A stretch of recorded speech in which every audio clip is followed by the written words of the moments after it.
Luto tayo ng tinola. Sakto ito, taglamig na.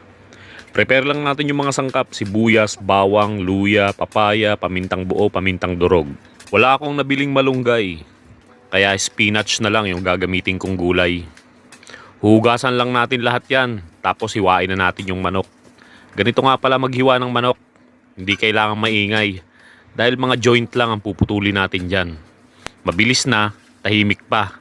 Then magigisa na tayo ng sibuyas, bawang, luya. Doon natin isasangkutsa yung ating chicken meat. Hihintayin lang natin maigayan hanggang sa malis lahat ng dugo ng manok at lumabas lahat ng katas.